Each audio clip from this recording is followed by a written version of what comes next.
automobile manufacturers have come out in support of this program. So where do the facts end and where does the fear actually begin? We've got three big stories, three sharp discourses, and we'll separate the politics from the policy and the claims from the facts. You're watching In Your Interest with me, Kabir Naqvi. First, the top headlines. Actor Vijay's Jananayagan pulled off the screens in Karnataka theatres amidst the simmering protests over sharing Cauvery water with the state of Tamil Nadu.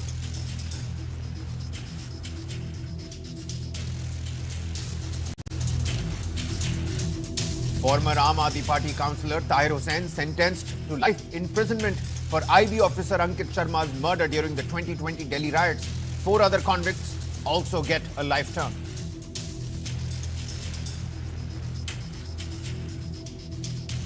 Bangladeshi author Taslima Nasreen returns to Kolkata after 19 years, says the return feels like coming back to my own country. Exclusive conversation with News 9. Don't go anywhere.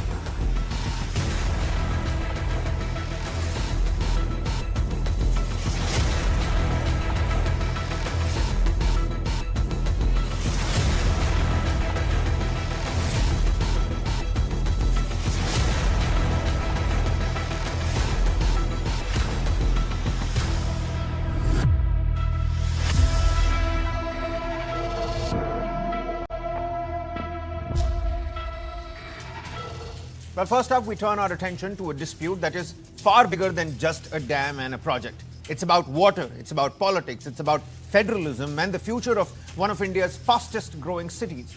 The flashpoint is the proposed Mekedatu balancing reservoir on the Cauvery river. Karnataka says the project is essential to secure Bengaluru's drinking water needs for the coming decades. Tamil Nadu, however, fears that any new storage upstream could ultimately affect water flowing downstream to millions of farmers and families who depend on the Cauvery water basin. And that's why, once again, the Cauvery has become the center of a political storm. Today, protests erupted in Mandya, a district that has long been at the center of the Cauvery movement. Demonstrators demanding that the Mekedatu project move forward without further delay, arguing that Karnataka cannot postpone its water security indefinitely. At the same time, the politics has intensified. Tamil actor and TVK chief Vijay has written to Prime Minister Narendra Modi, urging the centre not to grant approval to the project, arguing that Tamil Nadu's rights under the Cauvery water sharing framework must be protected. But on the other side, Karnataka's Chief Minister D.K. Shivakumar has stepped up consultations and meetings, reiterating that the project is meant primarily for drinking water and insisting that Karnataka will continue to pursue all the necessary approvals even after the pushback by the Tamil Nadu government. So, first and foremost, for those who don't know, what exactly is Mekedatu? Well, it is a proposed balancing reservoir with a planned storage capacity of about 67 TMC, intended to store monsoon flows on the Cauvery. Karnataka argues it will help meet Bengaluru's rapidly rising water demand while also generating hydroelectric power. And the state maintains that the project will not violate the Cauvery Tribunal Award or the Supreme Court's 2018 judgment on water sharing. On the other hand, Tamil Nadu strongly disagrees. It argues that any additional reservoir upstream could alter river flows, especially during years of poor rainfall, and insists that no construction should move ahead without the consent of the state of Tamil Nadu, the downstream state, and without examining the downstream impact, which means this is no longer just an engineering project now. It has become a constitutional, a legal, and a political battle. The Cauvery Water Management Authority, the CWMA, environmental clearances, tribunal awards, Supreme Court directions, all of these now intersect with electoral politics in both of these states. It's interesting because you've got the Congress government in Karnataka and you've got the Congress in alliance with the TVK in Tamil Nadu. And that leaves us with some fundamental questions.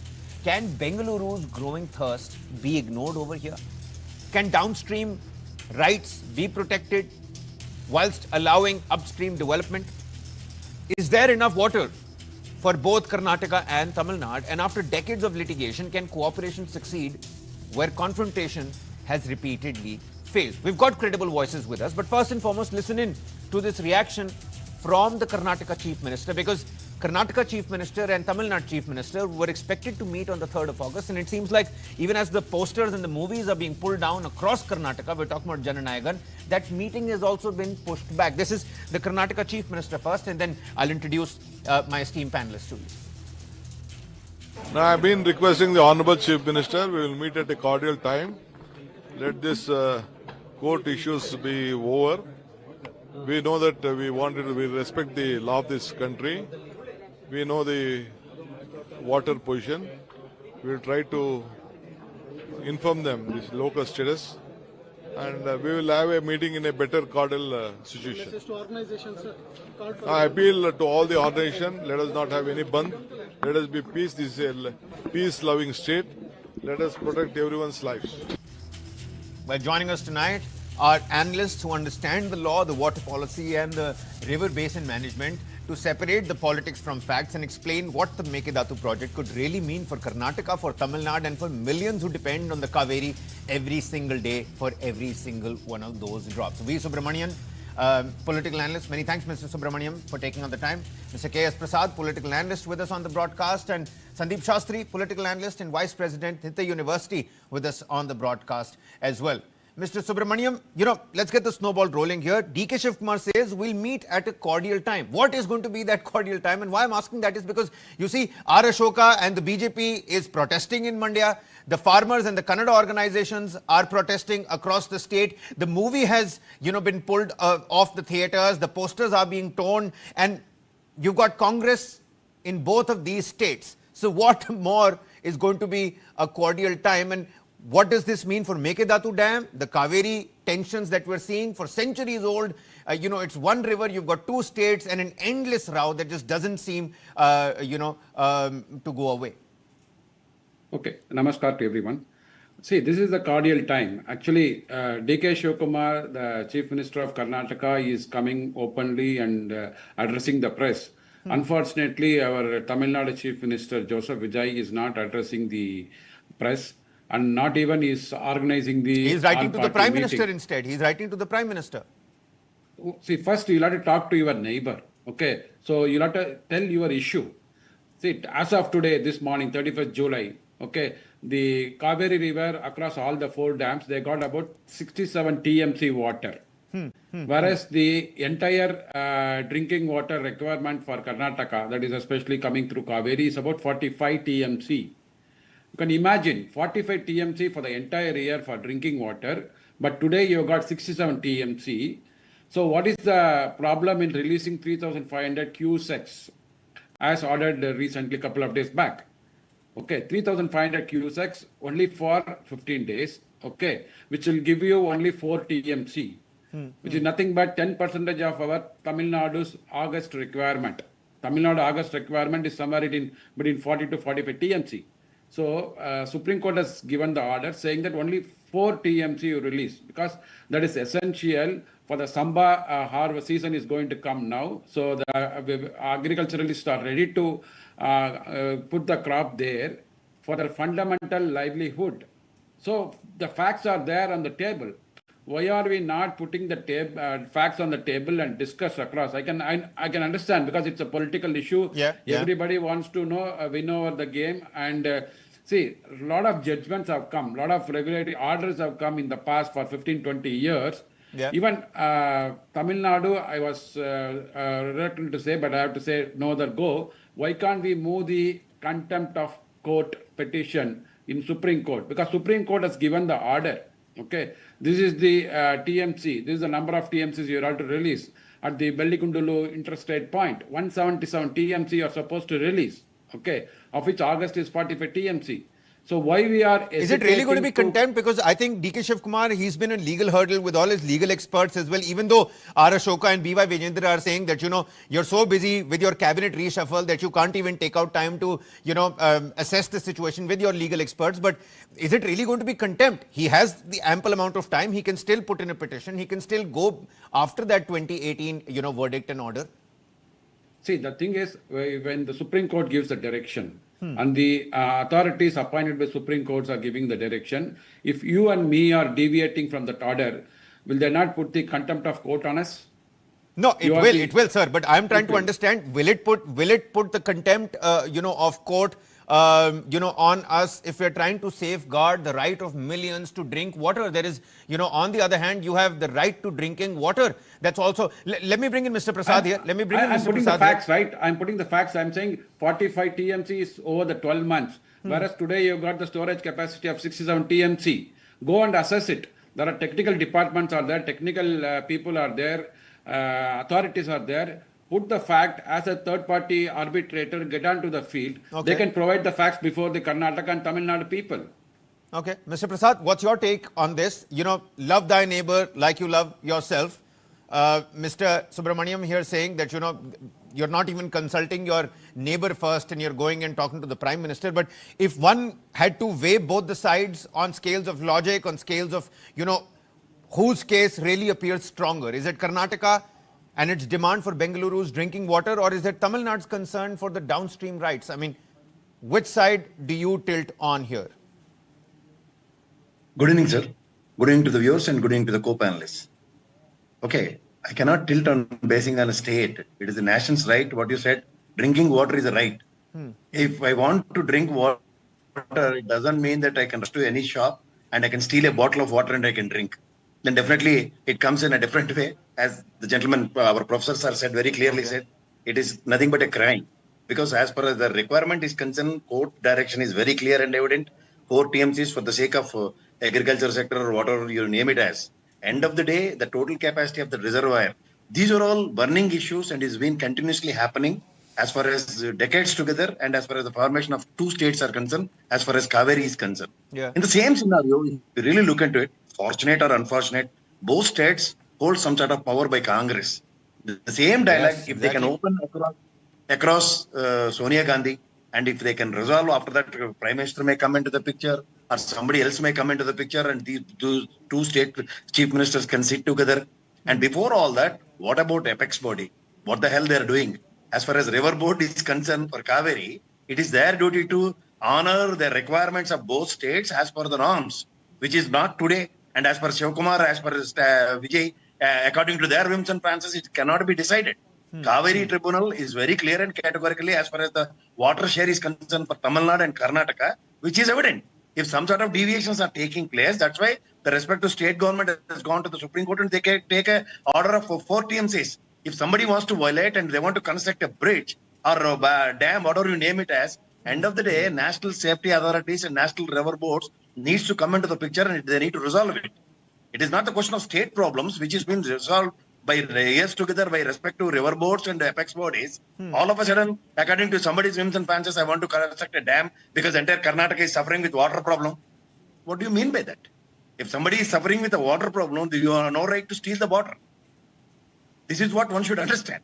Even instead of sitting according to the convenient time of Vijay, according to the convenient time of DKS Shivakumar, it is not that. Ask apex body to make a proper appointment with the agriculture, irrigation department, and as well as I absolutely understand what you're trying to say here. The point about stealing the water and about going ahead with the construction of this Mekedatu dam, even when there is clear pushback from the factors downstream. But one important point that you pointed out here, Mr. Prasad, was that Congress government in both Karnataka, in alliance in Tamil Nadu, why do you specifically think this deadlock has only intensified when you can actually move towards a negotiated settlement in this case? You've got, a very cordial setup at play. No, that's what I'm saying. Today, if you really look into Andhra Pradesh and Telangana, the same for Srisailam Dam, after crossing this Podred regulator and Rayalaseema Ettipotala has started. That moves, both Chief Minister resolved it for the sake of the convenience of respect to Telangana, that Chief Minister of Chandrababu Naidu is honored that. The same scenario, if somebody can mediocre and somebody can say a word, and as far as the construction of Mekedatu Dam or whatever you name it as, it is the question of eyewash situations. Suddenly BJP has popped into the picture as if it doesn't aware of it, and only that Vijay is stopping everything. As DK Shivakumar is not enthusiastic to construct a dam. What role they are playing when they are in government? Apex body and Cauvery River Board is not there. What sort of resolutions they have passed it, and what sort of answers they given it? Understood. Mr. Political Shastri, weigh in on this. Karnataka insists that Mekedatu is primarily a drinking water project for Bengaluru. To what the other co-panelists are saying, help put all of that into perspective, into context as well. And whilst you're at it, help the viewers understand how severe is Bengaluru's water crisis today. Does it make prudent and logical sense? And why does the government say that this dam has become more than just essential now? Was this question to me? Yes, Mr. Shastri. Okay. It was wonderful listening to my two co-panelists, and I think they made very, very sharp and interesting points. Now, 2-3 points to begin with. One, there are multiple issues involved here. It's not just Bangalore water crisis, which is solely sought to be resolved through the Mekedatu thing.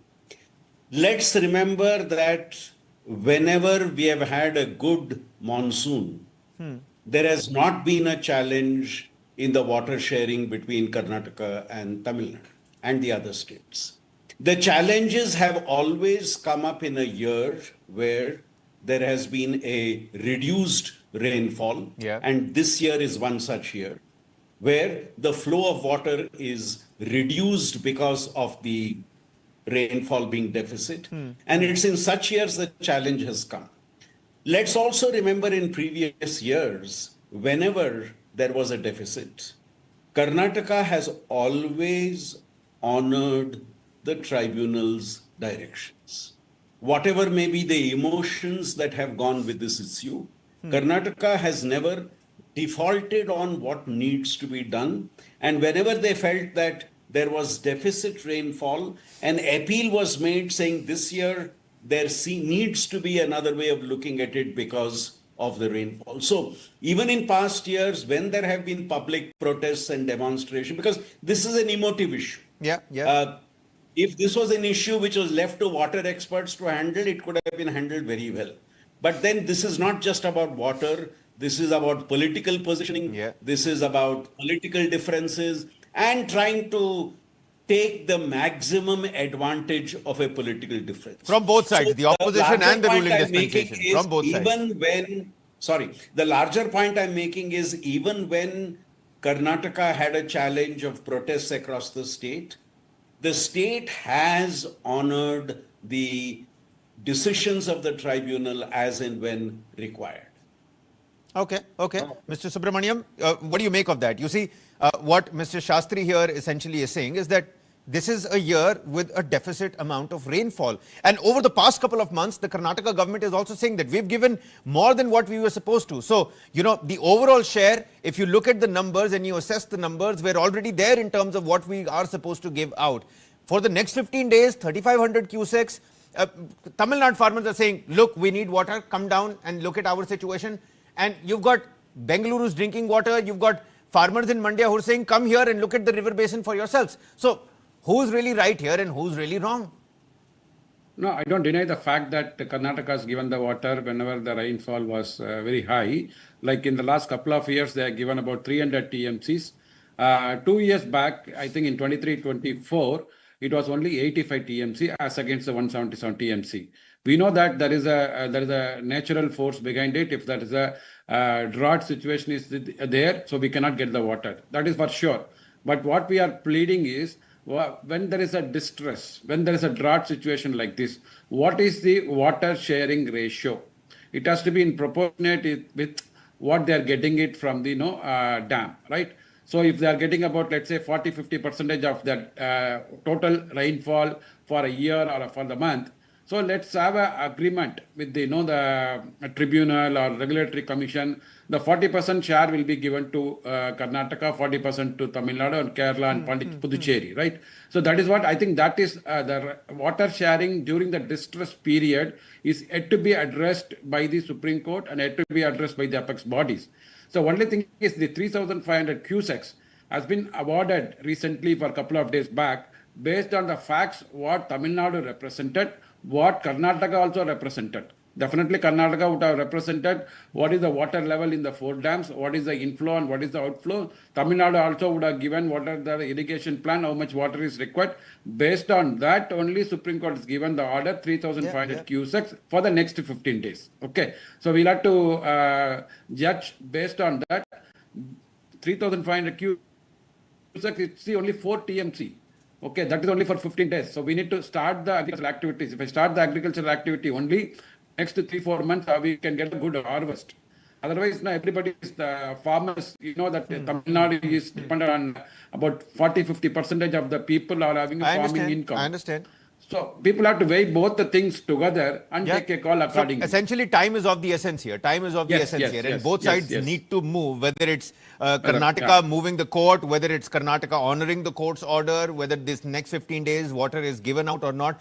Things have to move quickly. That's the essential idea here. And we can clearly see that there is a deadlock. So, Mr. Prasad, what do you think is going to be the end game here? That meeting that was supposed to happen, that has also been pushed back. And now Jananayagan has also been taken off the screens in Karnataka. So do you think the deadlock will come to an end given the fact, and I'm again pointing out that you have Congress in an alliance with the TVK and Congress in power in the state of Karnataka?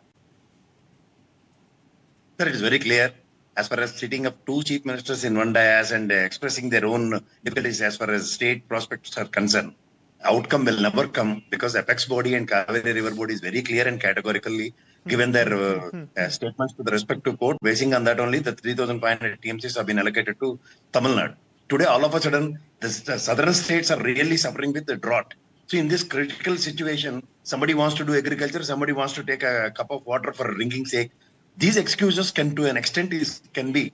But when it comes to court and apex bodies, these are all, the preambles have been decided. And the gentleman has said very clear, every time they are honored as far as Karnataka is concerned, there is no option left. The tribunals, whatever they delivers, it has to be. There is no option left. Otherwise, the violations of taking of water from the respective rivers, according to the whims and fancies of states, for that sake only, these tribunals and as well as river bodies and apex is very much do their best for the respective state. And this what is happening for years together. Violations from the respective states I understand. I'm just trying to understand what do you make of the political posturing? A huddle in Karnataka, a separate huddle with Chief Minister, Joseph Vijay in Tamil Nadu. Do you see an end to this deadlock? What's your assessment on that? Never ever. These two cannot be an adult for themselves and never be a solution for Cauvery. Before this, there are a lot of incidents where respective chief ministers are on the same platform in the apex body itself, along with the agriculture minister and the agriculture sector. Nothing has happened till today. Basing on the Supreme Court verdicts only, the water ratios have been segregated.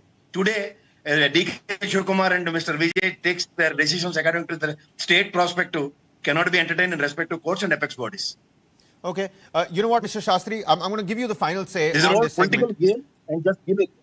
Okay. Mr. Shastri, take the final say on the segment. We've established a couple of things. It is that Karnataka has honored this time and again. This time, the monsoon has been, a big factor. Rainfall has been in deficit. We've also established that there needs to be more dialogue between these two chief ministers, given that they both have Congress's backing. And we've also established that, this is a century-old problem, which is refusing to die down. And both political parties, from the opposition and from the ruling dispensation are trying to extract as much political mileage that they actually can. I asked you in the previous round, could you help the viewers understand what is exactly Bengaluru's problem here and your assessment of the political posturing from both the sides? Do you think it's time that we need a rejig and a redraw of how these tribunals and the courts are working in the first place? And do throw some light on Bengaluru's problem here as well. I think the days for dialogue and a negotiated settlement, unfortunately, have long passed. That should have happened long ago. Today, it has been in the court, it is with tribunals, it is with commissions.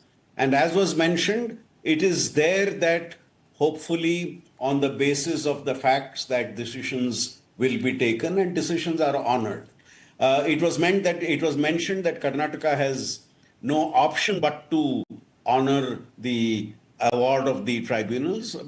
There is no question of any hesitation in conceding that point.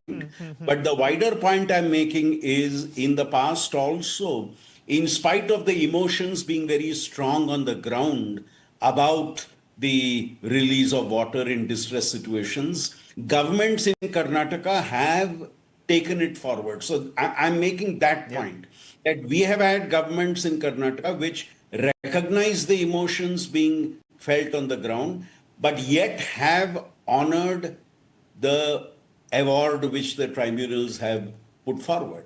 Bangalore, beyond a shadow of doubt, has a water problem, but this water problem is only not sought to be solved through one route. There are multiple options which are available to the state, which is being pursued.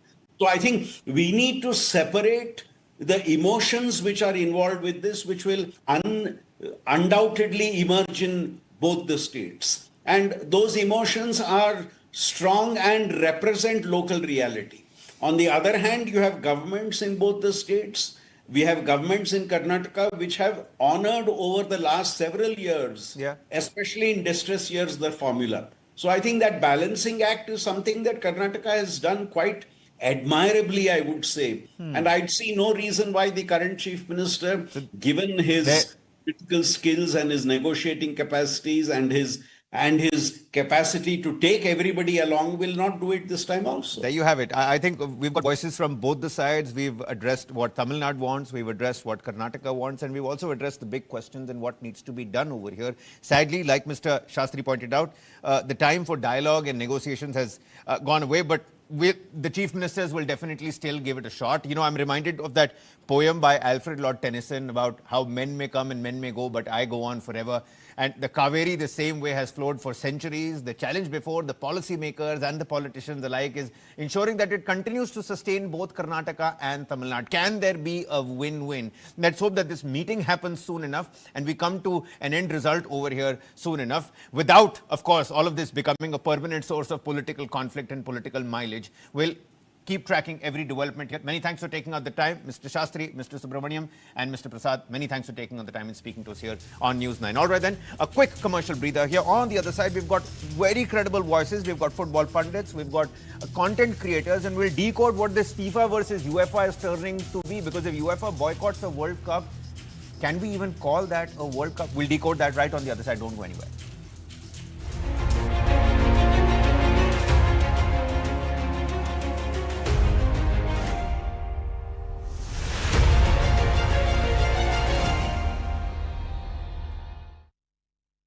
Dear bestie, how can I thank you for those long, tight, it will be alright hugs, for those unladylike laughter sessions, for healing me? How can I thank you? They say the truest friendships cannot be manufactured.